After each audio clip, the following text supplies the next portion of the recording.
una enzima especial que polimeriza nucleótidos sintetiza moléculas cebadoras de RNA cortas sobre la cadena retrasada. Para el caso de la cadena conductora, únicamente es necesario un cebador especial al inicio de la replicación. En cuanto se ha establecido la horquilla de replicación, la DNA polimerasa dispone de forma continua de un extremo de cadena con bases apareadas sobre el que sintetizar la nueva cadena. Para el caso de la cadena conductora, únicamente es necesario un cebador especial al inicio de la replicación.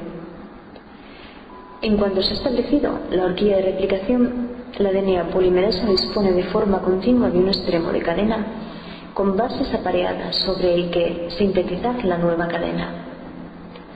Sin embargo, en la parte de la cadena retrasada, cada vez que la DNA polimerasa completa un fragmento corto de DNA, en tan solo unos segundos, tiene que empezar a sintetizar otro fragmento completamente nuevo en un punto situado más adelante de la cadena patrón. Un mecanismo especial genera estas cadenas cebadoras de bases apareadas necesarias para que actúe la DNA polimerasa. El mecanismo incluye una enzima denominada DNA primasa, que utiliza ribonucleósidos trifosfato para sintetizar pequeñas cadenas cebadoras de RNA sobre la cadena retrasada. En los eucariotas, estos cebadores tienen aproximadamente 10 nucleótidos de longitud y son sintetizados a intervalos de 100-200 nucleótidos sobre la cadena retrasada. La estructura química del RNA se presentó en el capítulo 1 y se describe con detalle en el capítulo 6. Solamente destacaremos que la estructura del RNA es muy parecida a la del DNA. Una cadena de RNA puede formar bases apareadas con una cadena de DNA, generando híbridos DNA-RNA de doble hélice. Si las dos secuencias de nucleótidos son complementarias, así el mismo principio de patrón usado para la síntesis de DNA guía la síntesis de cebadores de RNA, dado que un cebador de RNA contiene un nucleótido apareado adecuadamente con un grupo 3' o H en un extremo.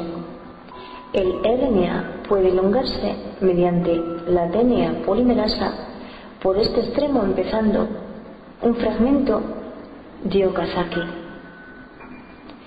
La síntesis de cada fragmento de Okazaki acaba cuando la DNA polimerasa se encuentra con el cebador de RNA unido al extremo 5' del fragmento anterior de DNA.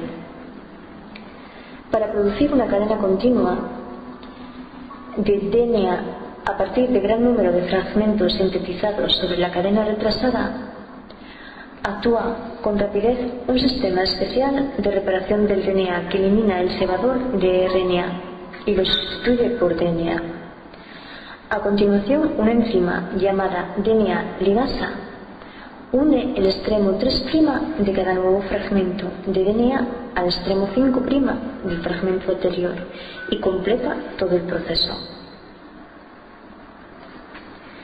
¿Por qué se tiene que sintetizar un RNA cebador que luego se tendrá que eliminar en lugar de utilizar un cebador de DNA que no sería necesario eliminar?